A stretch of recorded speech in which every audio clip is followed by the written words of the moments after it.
Great. So appreciate being able to be on the Tennessee side now of the state line, seeing the work that's going into the stabilization here and the vision for getting traffic first restored so that it can go two-way in those westbound lanes, and then the longer-term project, of course, of shoring up and replacing what was destroyed here. It's a unique situation to have I-40 and I-26 both unavailable, and it's critically important for everything from U.S. supply chains to small mountain communities to get that back up. I'm very impressed by the work that I've seen on the ground, the creativity, the work ethic, and the energy that's going into restoring a critical link like this. We're going to do everything we can, starting with the $32 million that we have already advanced toward getting the first pieces of this work done.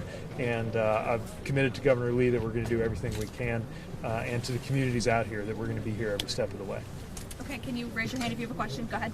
Secretary, when will I-26 and I-40 be reopened, and can you explain how that's expedited? Yeah, well, I'll defer to TDOT for the dates, although I'll say some of the estimates they've given to us. I've gone ahead and repeated in the White House, so no pressure. But in a matter of weeks, they hope to have the two-way traffic restored on what is obviously going to be a temporary arrangement while working on the permanent piece. I'll toss to them in a minute to put more details on that. What we're doing is taking everything we can offer by way of funding, by way of technical assistance, and by way of any regulatory relief that is needed to try to speed that process up. That's what the $32 million is for. That's the beginning, not the end of our emergency relief funding for this process. And we've got our Federal Highway Administration team working side by side with TDOT to make sure that they get any other support they need. It's everything from the slope stabilization that you see happening here just to shore this up, stop it from deteriorating any further, through to the vision for what it's going to take to have the 100% restoration that will be many months away. But anything else from the department you'd add to that? Not really. As the Secretary said, we're working very closely day to day with our USDOT as well as our FHWA folks on the ground here, and it's going very well. We're making great progress. We do believe we'll be able to get two-way traffic one-way each direction here in the coming days and weeks ahead, and we're working on that not only here but also on I-26 also as well. And so just very fortunate to have the collaboration that we do have, and as well as with North Carolina, and all that's going very well. So. Mr. Secretary. Right here, and then we'll go to you. Mr. Secretary, this is the most visited national park in the entire country, the most rapid river in the entire country, and a huge economic corridor here for getting people around for not only tourism but the goods that go through here. Talk about some of the economic implications to get people moving again. Well, you know, we've met so many people in the affected communities whose livelihoods depend on these roads and roadways being available, on the tourism that comes here. As a visitor, one of the things that I'm trying to reconcile in my head is the shocking devastation alongside the incredible natural beauty of this region.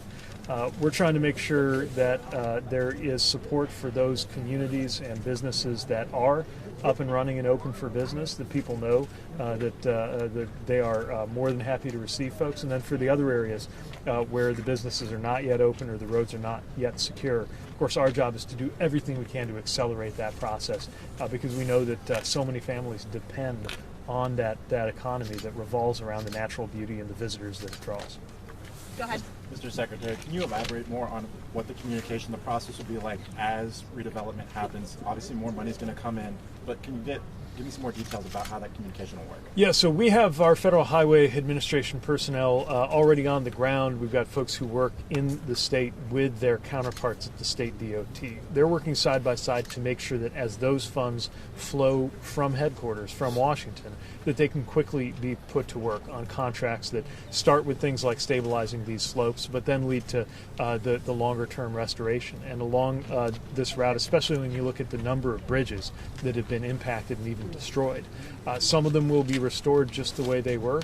Some of them might need to be restored in a way that looks a little different than how it did in the past. Those are exactly the processes that our teams are working to support.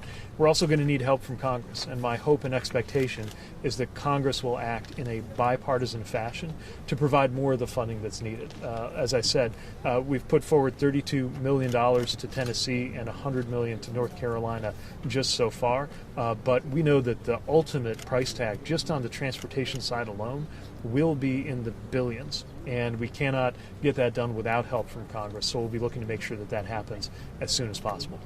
Back there. Yeah, Secretary, when the damage is on this magnitude, just here on the Tennessee side, we have 2 major interstates that are closed in parts. How does your agency prioritize where money and resources is going to go? Well, of course, getting these interstates restored is crucial. It's important for the economic lifeblood of the region. It's important for the other recovery and restoration activities. Hard to get to those smaller communities while these arteries are unavailable. But in addition to these 2 major interstates, there are hundreds and hundreds of roads and bridges, both on and off the national highway system. And so we take a cue from the state. We're not imposing the priorities on them. They're assessing based on things like whether there's redundancy or whether the route that's been compromised is the only one, what alternatives exist, how many people are depending on those routes. They'll work through those priorities, and we'll work to make sure they have the funding to meet all those priorities. Thank you, Secretary. Okay, folks, I'm sorry, that's all we have time for. Secretary, if you'll head over. Thanks, everybody.